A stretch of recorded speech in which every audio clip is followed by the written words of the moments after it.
Hello everyone. अभी हमने discuss की थी मेंडलीव्स पीरियोडिक टेबल। उसके बाद अब हम बात करेंगे मॉडर्न पीरियोडिक टेबल की।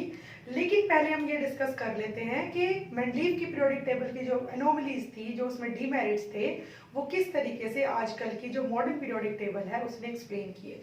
सबसे पहले प्रेजेंट बेसिस ऑफ क्लासिफिकेशन क्या है। हमने न्यूलैंड्स लॉ ऑफ ऑक्टेव्स पढ़ा, हमने डोगरनियर के ट्रायड्स पढ़े, हमने मेंडलीव की पीरियोडिक टेबल पढ़ी। सभी ने कहा कि जितने भी एलिमेंट्स हैं उनके एटॉमिक मासेस जो हैं कि atomic masses are the periodic function of the elements. यानी कि जब हम एलिमेंट्स को उनके atomic mass, increasing atomic mass के हिसाब से अरेंज करते हैं तो उनमें पीरियोडिसिटी आ जाती है। पीरियोडिसिटी का मतलब है कि जैसे पीरियड होता है ना, फर्स्ट पीरियड है आज, उसके बाद नेक्स्ट फर्स्ट पीरियड कब आएगा, अगले दिन आएगा, इस तरीके से। ठीक है कि first period, second period, third period. Periodicity का मतलब है कि एक प्रॉपर्टी, एक एलिमेंट की प्रॉपर्टी और दूसरे एलिमेंट की जो प्रॉपर्टी है वो अपने आप को रिपीट करेगी जब वो इंक्रीजिंग एटॉमिक मास के हिसाब से अरेंज किए जाएंगे। लेकिन ये सारी की सारी जो पीरियोडिक टेबल्स थी, इनसे बेटर हमारी आज की मॉडर्न पीरियोडिक टेबल है, जिसमें कि कहा गया कि जितनी भी प्रॉपर्टीज होती हैं एलिमेंट्स की वो डायरेक्टली प्रोपोर्शनल होती हैं उनके एटॉमिक नंबर्स के। यानी कि वो they are periodic functions of their atomic numbers. यानी जब हम इंक्रीजिंग एटॉमिक नंबर के हिसाब से एलिमेंट्स को अरेंज करते हैं तो पीरियोडिसिटी देखने को मिलती है। यानी कि जैसे मान लिया अगर हम इसमें भी इसी तरीके से अरेंजमेंट हुई कि इस तरीके से जो खड़े थे उनको ग्रुप्स कहा गया और जो इस तरीके से हॉरिजॉन्टल थे उनको पीरियड्स कहा गया। यानी कि ये पीरियड्स थे और ये हमारे ग्रुप्स हैं। ओके, इसी तरीके से मॉडर्न पीरियोडिक टेबल में एलिमेंट्स को अरेंज किया गया। ठीक है, सबसे पहले बात हम एनोमलीज की कर लेते हैं कि मेंडलीव की पीरियोडिक टेबल की पहली एनोमली थी आइसोटॉप्स की पोजीशन। उसने क्लोरीन को जो था एक ही जगह प्रोवाइड की थी, जबकि क्लोरीन जो होती है उसके दो आइसोटॉप्स होते हैं जिनका एटॉमिक मास जो है, एटॉमिक नंबर सेम था लेकिन एटॉमिक मासेस जो थे वो अलग अलग थे। तो अब क्योंकि मॉडर्न क्लासिफिकेशन के अकॉर्डिंग एलिमेंट्स को इंक्रीजिंग एटॉमिक नंबर के हिसाब से अरेंज किया गया, तो यानी कि जिनका एटॉमिक नंबर सेम था वो एक जगह रहे। ठीक है, तो इससे कोई फर्क नहीं पड़ता कि क्लोरीन के एटॉमिक मासेस आइसोटॉप्स के अलग है या सेम है। आइसोटॉप्स है, same atomic number, different atomic mass. लेकिन क्योंकि यहाँ पे एटॉमिक नंबर की ही बात चल रही है तो ये फर्स्ट एनोमली जो थी आइसोटॉप्स वाली वो निकल गई। मॉडर्न पीरियोडिक टेबल में क्लोरीन को एक जगह असाइन कर दी गई उसके एटॉमिक नंबर के अकॉर्डिंग, जो कि था 17। ठीक है, उसके बाद हमने बात की थी कोबाल्ट और निकल की। दूसरी जो एनोमली थी मेंडलीव की पीरियोडिक टेबल में, कोबाल्ट और निकल। कोबाल्ट का जो एटॉमिक मास था वो बताया 58.9, निकल का बताया 58.7, लेकिन फिर भी कोबाल्ट पहले निकल बाद में, तो यहाँ पे फेल हो गई थी उसकी पीरियोडिक टेबल। लेकिन अब हम बात कर रहे हैं एटॉमिक नंबर्स की। कोबाल्ट का एटॉमिक नंबर 27, निकल का एटॉमिक नंबर 28, और पहले कोबाल्ट को रखा गया और फिर निकल को रखा गया। तो यानी कि जब एटॉमिक नंबर्स के हिसाब से एलिमेंट्स को रखा जाता है तो ये वाली एनोमली जो थी कि भाई इसका वेट ज्यादा इसका कम, तो ये एनोमली भी चली गई, क्योंकि अब मॉडर्न पीरियोडिक टेबल में एलिमेंट्स को उनके इंक्रीजिंग एटॉमिक नंबर्स के हिसाब से अरेंज किया गया।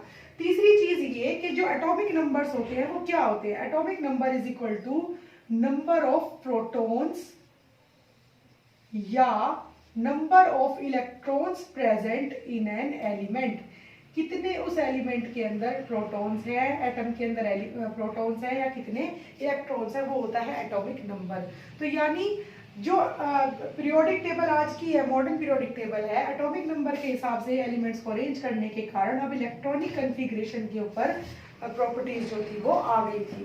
ठीक है, सबसे पहले अगर हम बात करें, यहाँ पे अगर हमने लिथियम को रखा, उसके नीचे आया सोडियम। लिथियम का atomic number 3, electronic configuration 2,1। Sodium का एटॉमिक नंबर 11 और electronic configuration 2,8,1। Outermost shell में एक इलेक्ट्रॉन, इसके भी एक इलेक्ट्रॉन, इसके भी एक इलेक्ट्रॉन। यानी कि now elements are arranged according to the increasing atomic number. Lithium 3, फिर बेरिलियम, फिर बोरोन, फिर कार्बन, फिर नाइट्रोजन, फिर ऑक्सीजन, उसके बाद फ्लोरीन और उसके बाद नियोन। नियोन हमारी नोबल गैस है। बेरिलियम का कितना, 4, बोरोन का 5, कार्बन का 6, नाइट्रोजन का 7, ऑक्सीजन का 8, फ्लोरीन का 9, नियोन का 10। इलेक्ट्रॉनिक कन्फिग्रेशन कितनी है बेरिलियम की, 2 और 2।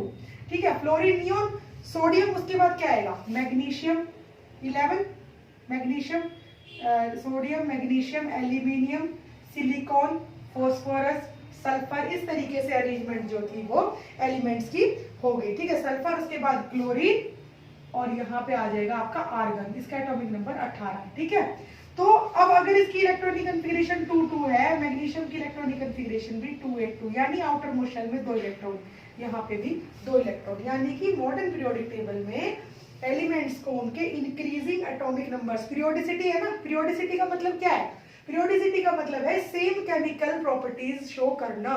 वो कैसे हो रही है, यहाँ पे लिथियम का एटॉमिक नंबर 3 है बेटा, और सोडियम का एटॉमिक नंबर है 11, इलेक्ट्रॉनिक कॉन्फ़िगरेशन है 2-1, यानी आउटर मोस्ट शेल में 1 इलेक्ट्रॉन है जिसको वो इजीली लूज कर देता है। इसी तरीके से जो अपना सोडियम है उसका एटॉमिक नंबर 11 है, इलेक्ट्रॉनिक कॉन्फ़िगरेशन 2-8-1 है, आउटर मोस्ट शेल में 1 इलेक्ट्रॉन है। तो यानी कि जो इलेक्ट्रॉनिक कॉन्फ़िगरेशन है उसी के बेस पे तो हमारी केमिकल प्रॉपर्टीज है एलिमेंट्स की। तो यानी कि modern periodic table explains the elements in increasing atomic numbers, in order of increasing atomic numbers, and the chemical properties are periodic functions of their atomic numbers, यानी chemical properties जो हैं वो उनके एटॉमिक नंबर्स पे ही based हैं। तो हमारी जो पूरी पीरियोडिक टेबल हम स्टडी करेंगे अब मॉडर्न पीरियोडिक टेबल, उसको इसी बेसिस पे करेंगे, और यही कहलाया modern law of periodic table. Modern law of periodic table क्या कहता है, modern law of periodic table कहता है कि elements are arranged in order of increasing atomic numbers in periods, ये है periods, and elements with same chemical properties repeat themselves after a certain period, जो कि क्या है, ग्रुप है हमारा, जो कि हमारा ग्रुप है, ठीक है। ये ग्रुप 1, ये ग्रुप 2, फिर 3, 4, 5, 6 इस तरीके से, ठीक है। तो इस तरीके से हम अब आगे डिस्कस करेंगे अपनी modern periodic table. I hope आपको ये पूरा समझ आ गया होगा। इस वीडियो को जरूर देखना, बिल्कुल पूरा देखना, क्योंकि इसके बाद हम मॉडर्न पीरियोडिक टेबल डिस्कस करेंगे। So that's all for today, take care, good bye.